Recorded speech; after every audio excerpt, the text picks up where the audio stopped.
Dear students, welcome to all. 11th standard subject Biozoology Unit 3 Chapter 5 Topic Absorption and Assimilation. Previous class digestion பற்றி பார்த்தோமா, இந்த class absorption பற்றி பார்க்க போகிறோம். End product of digestion.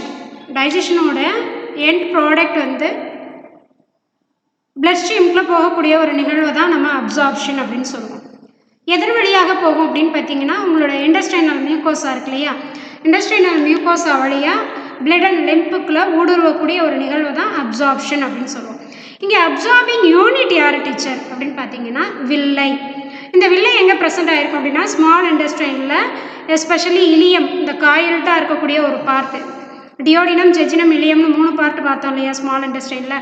அதில் lumen of the இலியமோட உட்பகுதியில் இருக்கக்கூடிய மைனூட் ஃபிங்கர் லைக் ப்ரொஜெக்ஷனுக்கு பேர் வில்லை. இவங்க தான் அப்சார்பிங் யூனிட்டை ஆக்ட் பண்ணுறாங்க, அப்சார்ப்ஷன் வேலையை செய்கிறவங்க. இந்த வில்லையில் 2 பார்ட் இருக்குது. One is lacteal duct, another one is capillaries. இந்த லாக்டியல் டக்ட் வந்து கொழுப்பு போன்ற பொருட்களை வந்து அப்சார்ப் பண்ணுறதுக்கு ரொம்பவே ஹெல்ப்ஃபுல்லாக இருக்கக்கூடியது லாக்டியல் டக்ட். அடுத்தது பிளட் கேபிலரிஸ் வந்து கார்போஹைட்ரேட், அமினோ ஆசிட்ஸ், இந்த மாதிரியான சப்ஸ்டன்சஸை வந்து அப்சார்ப் பண்ணிக்கும். இங்கே அப்சார்ப்ஷன் எந்தெந்த மெத்தடில் இங்கே நடக்குது அப்படின்னு பார்த்தீங்கன்னா active absorption, passive absorption, facilitated transport, இந்த மாதிரியான நிறைய மெத்தடில் வந்து அப்சார்ப்ஷன் நடக்குது. இப்போ சின்ன சின்ன பார்ட்டிகல் குளுக்கோஸ் இருக்குன்னு வச்சுக்கோங்களேன், மோனோமெரிக் யூனிட் தானே. So small amounts of glucose, அடுத்து ப்ரோட்டீனோட ஃபார்ம் என்னது, அமினோ ஆசிட்ஸ், அந்த அமினோ ஆசிட்ஸ், அடுத்தது எலக்ட்ரோலைட்ஸ் ஆன குளோரைட்ஸ், இது எல்லாமே வந்து எப்படி வந்து அப்சார்ப்ஷன் நடக்கும் அப்படின்னா சிம்பிள் டிஃப்யூஷன் மெத்தடில் அப்சார்ப்ஷன் நடக்கும். சிம்பிள் டிஃப்யூஷன் அப்படின்றது உங்களுக்கு தெரியும். இப்போ தண்ணியை வந்து ஒரு பேப்பரில் ஊற்றுறீங்க அல்லது எண்ணெயை ஒரு பேப்பரில் ஊற்றுறீங்கன்னா அழகாக ஊடுருவும். இந்த மெத்தடுக்கு பேர் தான் simple diffusion. Movement of molecule from higher concentration to lower concentration அப்படின்னு சொல்லுவீங்க இல்லையா. ஸோ சிம்பிள் டிஃப்யூஷன் மெத்தடில் glucose, amino acids, chloride ions எல்லாமே வந்து அப்சார்ப்ஷன் நடக்குது. ஸோ இந்த அப்சார்ப்ஷனில் வந்து பேசேஜ் ஆஃப் சப்ஸ்டன்சஸ் அப்படின்றது வந்து எதை பொறுத்தது அப்படின்னா கான்சன்ட்ரேஷன் கிரேடியன்ஸை பொறுத்தது. அந்த எவ்வளோ அடர்வு தன்மை இருக்கோ அதுக்கு தகுந்த மாதிரி. இப்போ ரொம்பவே லிக்யூடாக இருந்தது அப்படின்னா ஃபாஸ்ட்டாக போகும். அந்த லிக்யூட் வந்து கொஞ்சம் திக்காக இருந்தது, சாலிட் கண்டிஷனில் இருந்தது அப்படின்னா கொஞ்சம் மெதுவாக போகும். ஸோ பாசேஜ் அப்படின்றது வந்து அதில் கான்சன்ட்ரேஷன் கிரேடியண்ட்டை பொறுத்தது அப்படின்னு சொல்கிறாங்க. அடுத்தபடியாக பார்த்தீங்க அப்படின்னு சொன்னால் however some of the substances like fructose வந்து எப்படி தான் அப்சார்ப் ஆகும் அப்படின்னு சொன்னால் with the help of carrier, யாரோ ஒருத்தரோட உதவியின் மூலமாக தான் ஃப்ரக்டோஸ் வந்து அப்சார்ப்ஷன் நடக்குது. யார் அந்த கேரியர் அப்படின்னு பார்த்தீங்கன்னா சோடியம் அயான்ஸ், மேபியே சோடியம் அயான்ஸ் வந்து ஃப்ரக்டோஸை எடுத்துகிட்டு போயிட்டு அதுக்கப்புறம் தான் அப்சார்ப்ஷன் நடக்குது. ஸோ இந்த மாதிரி கேரியரோட ஹெல்ப்னால அப்சார்ப்ஷன் நடந்ததுன்னா அந்த மெக்கானிசத்துக்கு என்ன பேர் அப்படின்னா ஃபெசிலிட்டேட்டட் டிரான்ஸ்போர்ட் அப்படின்னு சொல்லுவோம். அடுத்தபடியாக பார்க்கக்கூடியது ஆக்டிவ் டிரான்ஸ்போர்ட். ஆக்டிவ் டிரான்ஸ்போர்ட்டில் எந்தெந்த ஃபுட் மெட்டீரியல்லாம் அப்சார்ப்ஷன் நடக்குது அப்படின்னா amino acids, glucose, sodium ions, இது எல்லாமே வந்து பார்த்தீங்க அப்படின்னா they are absorbed into the blood against the concentration gradient. நம்ம ஃபஸ்ட்டு சிம்பிள் டிஃப்யூஷனில் பார்த்தது வந்து கான்சன்ட்ரேஷன் கிரேடியண்ட்டை வந்து டிபெண்ட் பண்ணின்னு பார்த்தோம்.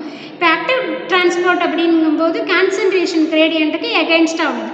இப்போ ஆக்டிவ் டிரான்ஸ்போர்ட்டுக்கு சிம்பிளாக சொல்லணும் அப்படின்னா இப்போ நம்ம வீட்டில் வந்து கீழே உள்ள தண்ணியை மேலே மாடியில் உள்ள டேங்குக்கு வந்து ஃபில் பண்ணணும் அப்படின்னா வி நீட் எனர்ஜி. நம்ம பம்ப் மோட்ரு வச்சு தான் நம்ம என்ன பண்ணுவோம், டேங்கை வந்து ஃபில் பண்ணுவோம். அதே மேலே உள்ள தண்ணியை கீழே ஊற்றுறதா இருந்தால் நீ சும்மா ஒரு இதில் தள்ளி விட்டீங்கனாலே என்ன ஆகும், கொடன்னு கொட்டும். ஸோ இப்போ எந்தவித எனர்ஜியுமே இல்லாமல் மேலேருந்து கீழே வாட்டர் கொட்டுது இல்லையா, அது பேசிக் ப்ராசஸ். இப்போ நீ வந்து ஒரு எனர்ஜியை யூஸ் பண்ணி மேலே தண்ணியை மேலே ஏற்றின இல்லையா, அது ஆக்டிவ் ப்ராசஸ். ஸோ கான்சன்ட்ரேஷன் கிரேடியண்ட்டுக்கு எகெயின்ஸ்டாக நடக்கக்கூடியது என்னது, ஆக்டிவ் டிரான்ஸ்போர்ட். அந்த ஆக்டிவ் டிரான்ஸ்போர்ட் மெத்தடில் தான் amino acid, glucose, sodium ions எல்லாம் அப்சார்ப்ஷன் நடக்குது. அதே மாதிரி இன்சாலபிள் சப்ஸ்டன்சஸ் அடுத்ததாக பார்க்கக்கூடியது கரையாத பொருட்கள். யார், ஃபேட்டி ஆசிட்ஸ், கொழுப்பு பொருள், கிளிசரால், அடுத்து ஃபேட் சாலபிள் விட்டமின்னு சொல்லக்கூடிய ஏடிஇகே. விட்டமின்ஸை 2 தான் கிளாஸிஃபை பண்ணியிருப்பாங்க, லோவர் கிளாஸஸில் படிச்சிருப்பீங்க. Water soluble, fat soluble. அதாவது water soluble vitamin B and C பார்த்தீங்க அப்படின்னா காய்கறியை நறுக்கிட்டு தண்ணியில் கழுவுனீங்க அப்படின்னா அந்த விட்டமின்ஸ் வந்து அந்த தண்ணியிலேயே சாலபிள் ஆகிடும், கரைஞ்சி போயிடும். இதே ஏடிஇகே ஏடிஇகே அப்படின்றது வந்து ஃபேட்டில் மட்டும்தான் கரையும். ஸோ ஏடிஇகேனா விட்டமின் ஏ, டி, இகே, ரெட்டினால்லாம் சொல்லுவீங்க, கால்சிஃபெரால். அடுத்தது பார்த்தீங்க அப்படின்னு சொன்னால் இ அப்படின்னு சொல்லும்போது ஸ்டெரிலிட்டிக்கு பயன்படும். அடுத்து ஃபெர்டிலிட்டி மெயின்டைன் பண்ணக்கூடிய ஹார்மோன், சாரி விட்டமின்ஸ். அடுத்ததாக பார்க்கக்கூடியது கே, பிளட் கயாகுலேஷன், ரத்த முறைவில் பங்கேற்கக்கூடியது கே. டின்னு பார்த்தீங்கன்னா நமக்கு போன் ஃபார்மேஷனுக்கு ஹெல்ப்ஃபுல்லாக இருக்கக்கூடியது. ஏ வந்து விஷன்ஸ்க்கெல்லாம் பயன்படக்கூடியது. ஸோ இந்த ஏடிஇகே அப்படின்ற விட்டமின்ஸ் தான் வந்து ஃபேட் சாலுபிள் விட்டமின் சொல்லுவோம். இந்த fat soluble vitamin, glycerol, fatty acids இதெல்லாம் வந்து எப்படி வந்து அப்சார்ப் ஆகுது அப்படின்னா டைரெக்டாக அப்சார்ப் ஆகாதுமா. ஃபஸ்ட்டு வந்து ஒரு மிசல்ஸாக மாறும். மிசல்ஸ் அப்படின்னா என்னென்னா இந்த சப்ஸ்டன்ஸ் எல்லாமே இந்த fatty acid, fat soluble vitamins, glycerol எல்லாம் என்னவா மாறும் அப்படின்னா ஸ்மால் ஸ்பெரிக்கல் வாட்டர் சாலுபிள் ட்ராப்லெட்டாக ஒரு நீர் திவளை மாதிரி மாறும், கோல வடிவில். அதுக்கு பேர் மிசல்ஸ். இந்த மிசல்ஸை வந்து ஃபஸ்ட்டு எங்கே போகும் அப்படின்னா இண்டஸ்ட்ரைனல் மியூக்கோஸா வந்து அப்சார்ப் பண்ணிக்கிறோம் மிசல்ஸை.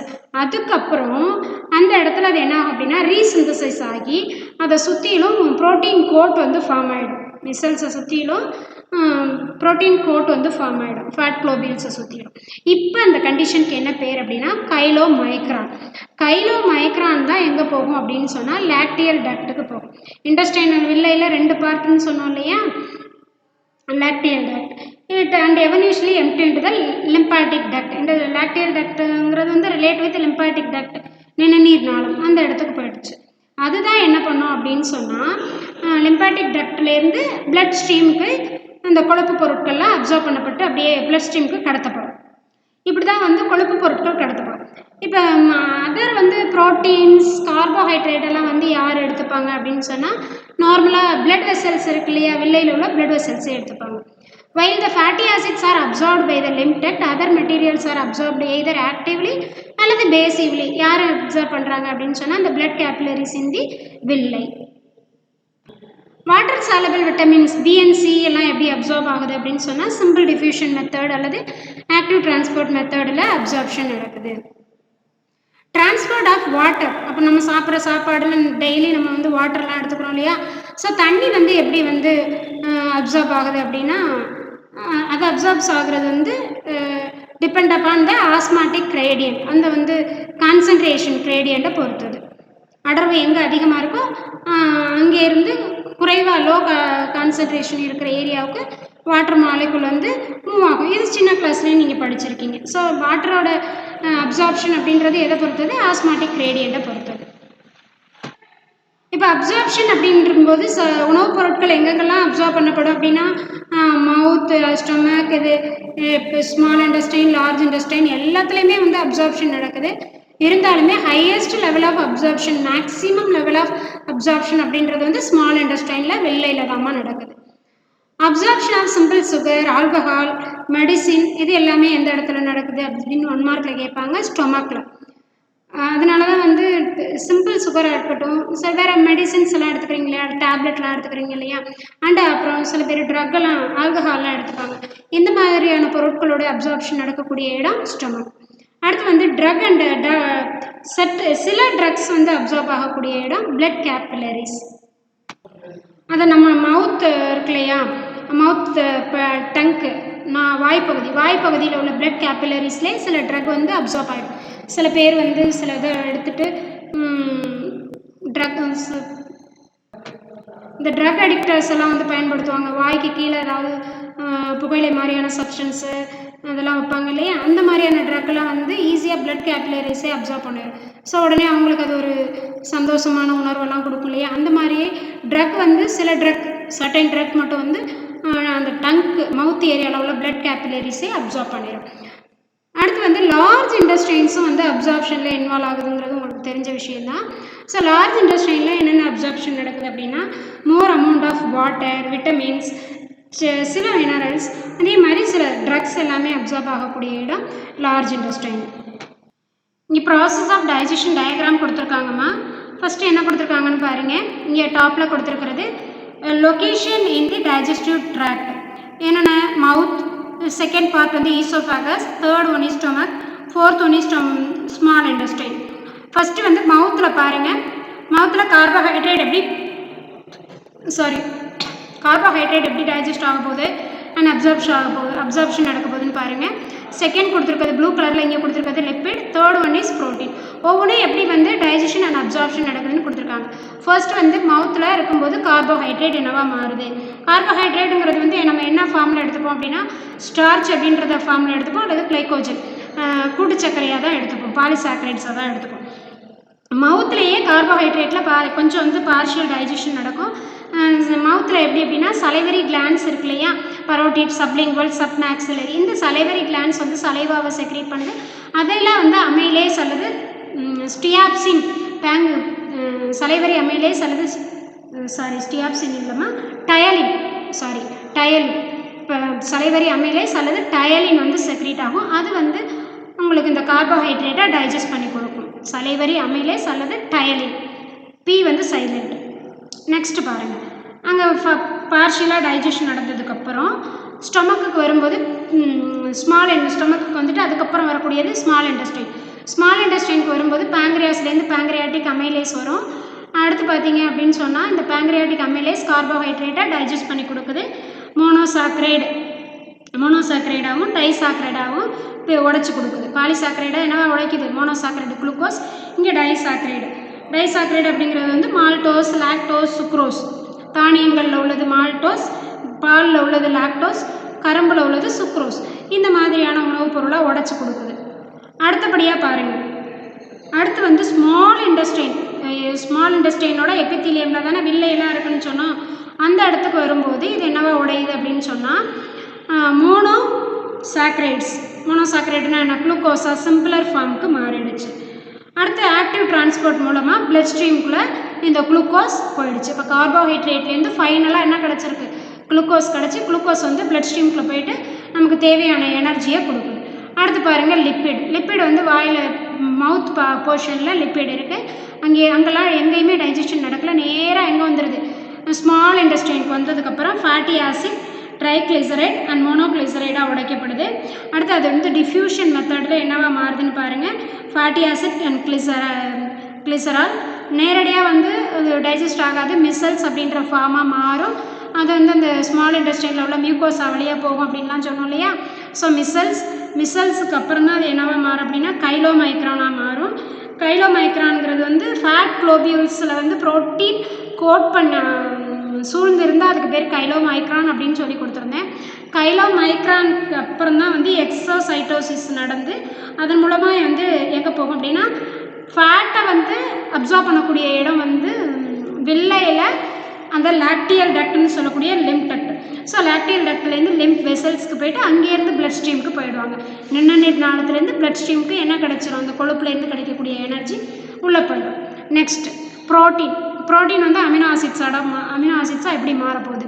ஃபஸ்ட்டு வந்து பார்த்தீங்க அப்படின்னு சொன்னால் ஸ்டொமக்லேயே வந்து பெப்சின் அப்படின்ற என்சைம் செக்ரேட் ஆகுது. இந்த பெப்சின் வந்து ப்ரோட்டீனை வந்து பெப்டைட்ஸாக உடச்சி கொடுக்கும். அடுத்தபடியாக ஸ்மால் இன்டெஸ்டைனில் வந்து பேங்க்ரியாட்டிக் என்சைம்ஸ் கொட்டப்படும், அதுவும் வந்து ப்ரோட்டீனை வந்து டைஜஸ்ட் பண்ணி கொடுக்கும். ஃபைனலாக வந்து பார்த்திங்க அப்படின்னா ஸ்மால் இன்டெஸ்டைனில் உள்ளுக்குள்ளே என்ன நடக்குது அப்படின்னா ஆக்டிவ் அண்ட் ஃபெசிலிட்டேட்டட் டிரான்ஸ்போர்ட் மூலமாக அமினோ ஆசிட்ஸாக கன்வெர்ட் ஆகி பிளட் ஸ்ட்ரீமுக்கு போகுது. இதை தான் இந்த டயக்ராமில் கொடுத்துருக்காங்கம்மா. இப்போ அப்சார்ப்டு சப்ஸ்டன்சஸ் எல்லாம் எங்கெங்கெல்லாம் போகுது அப்படின்னு பார்த்தீங்கன்னா பிளட் வழியாக, லிம்ப் வழியாக எங்கே போகுது, லிவர், அப்புறம் த்ரூ த கெப்பாட்டிக் போர்ட்டல் சிஸ்டம். லிவருக்கு போகிறது வந்து கெப்பாட்டிக் போர்ட்டல் சிஸ்டம், கல்லீரல் சிறை மண்டலம் மூலமாக கல்லீரலுக்கும், அடுத்து பார்த்திங்க அப்படின்னா பிளட் அண்ட் லிம்புக்கும் வந்து எல்லா அப்சார்பிள் மெட்டீரியல் உறிஞ்சப்பட்ட உணவுப் பொருட்கள்லாம் போகுது. From the liver nutrients are transported to all other parts. லிவர்லேருந்து மற்ற பகுதிகளுக்கு வந்து நியூட்ரியன்ஸ் எல்லாம் வந்து சப்ளை பண்ணப்படுது. அதுக்கப்புறம் வந்து பார்த்திங்க அப்படின்னா பாடி வந்து அதை யூட்டிலைஸ் பண்ணிக்கிறோம். All the body tissue utilise பண்ணிக்கக்கூடியதான் நம்ம வந்து அசிமுலேஷன் அப்படின்னு சொல்லுவோம்.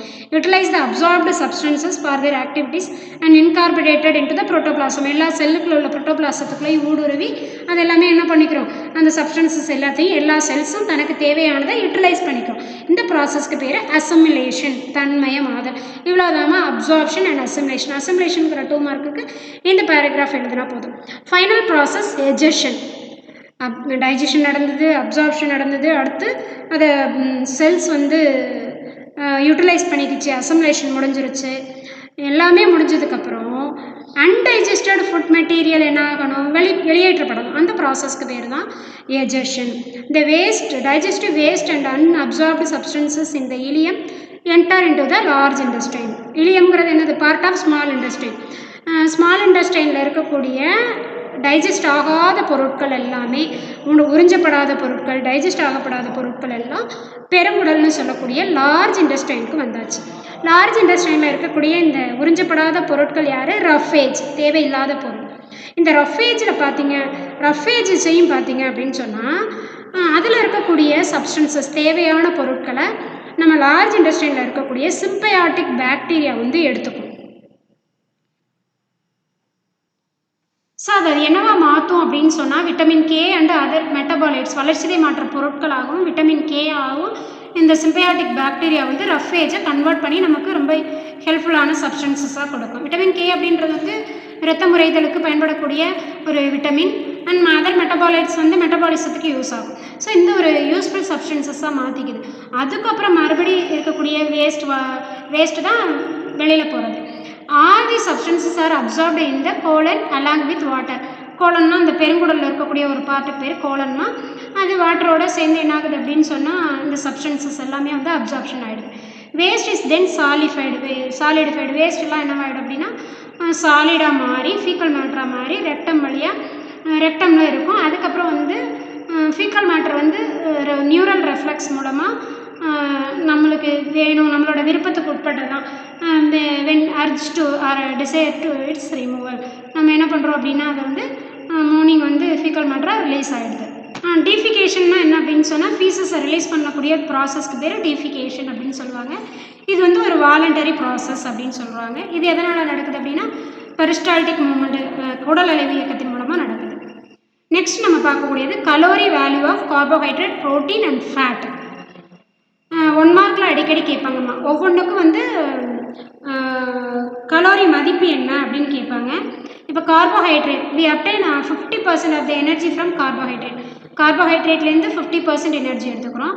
இப்போ சாதம் தானே அதிகமாக எடுத்துப்போம். அதே மாதிரி ஃபேட் வந்து எவ்வளோ எடுத்துக்கிறோம் அப்படின்னா 35% எடுத்துக்கிறோம். ப்ரோட்டீன் வந்து 15% எடுத்துக்கிறோம்.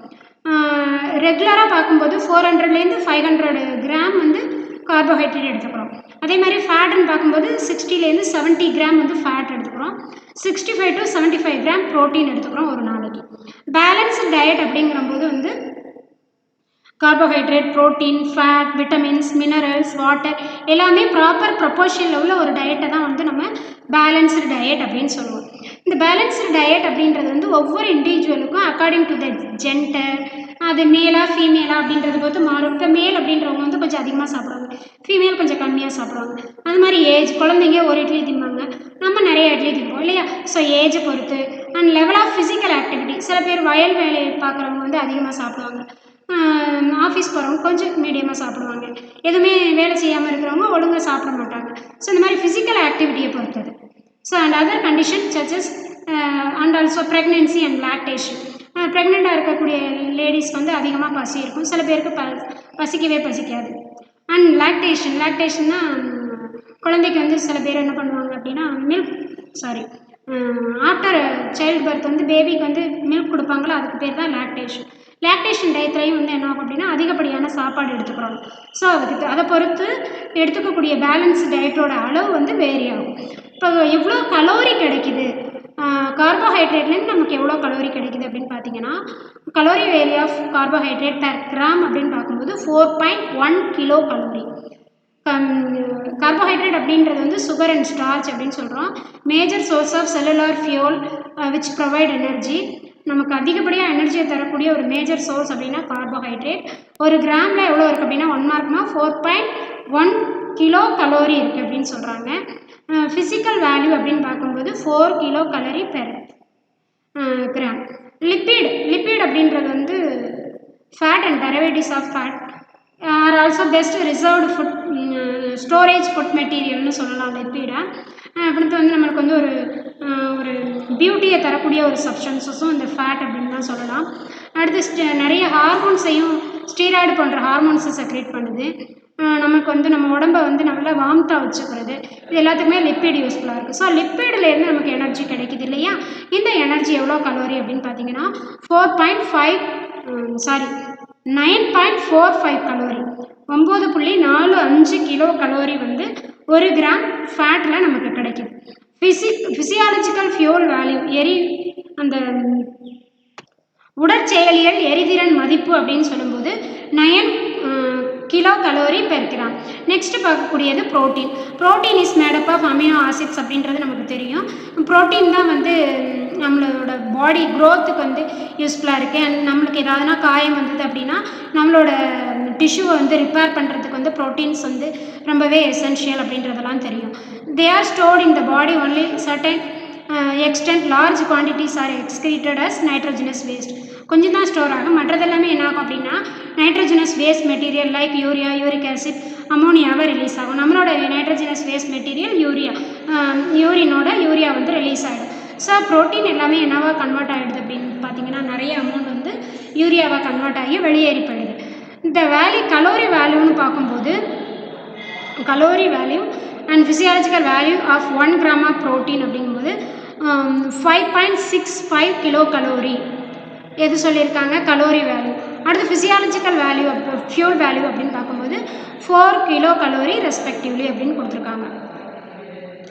அடுத்தது அக்கார்டிங் டு ஐசிஎம்ஆர் என்ன சொல்கிறாங்க அப்படின்னு சொன்னால் Indian council of medical research and world health organisation, இவங்க 2 பேர் என்ன சொல்கிறாங்க அப்படின்னா டெய்லி ரெக்யர்மெண்ட் ஆஃப் ப்ரோட்டீன் எடுத்துக்கும் போது ஒரு ஆவரேஜ் இந்தியன் ஒரு gram per 1 kilo body weight. இப்போ ஒரு பையன் இருக்கான் அப்படின்னா அவன் 20 கிலோ வெயிட் உள்ளவன் அப்படின்னா 20 கிராம் வந்து அவன் டெய்லி வந்து ப்ரோட்டீன் எடுத்துக்கணும் கன்ஃபார்மாக. ஒரு பொண்ணு வந்து 18 கிலோ இருக்கா அப்படின்னா அந்த 18 கிராம் வந்து டெய்லி அவன் வந்து ப்ரோட்டீன் எடுத்துக்கிறான். அவரோட பாடி வெயிட்டுக்கு ஒரு கிலோவுக்கு 1 கிராம் எடுத்துக்கிறோம். 50 கிலோ உள்ளவங்க 50 கிராம் எடுத்துக்கிறோம் டெய்லி ரெக்யர்மெண்ட் ப்ரோட்டீன் அப்படின்னு சொல்லிட்டு ஐசிஎம்ஆரும் வேர்ல்டு ஹெல்த் ஆர்கனைசேஷனும் சொல்லியிருக்காங்கம்மா. இன்றைய வகுப்பில் absorption, assimilation, egestion and calorie value of carbohydrate, protein and fat பற்றி பார்த்தோமா. நெக்ஸ்ட் கிளாஸ் வந்து என்ன பார்க்க போகிறோம் அப்படின்னா நியூட்ரிஷனல் அண்ட் டைஜஸ்டிவ் டிஸார்டர் பற்றி பார்ப்போமா. Thank you students, thank you to all.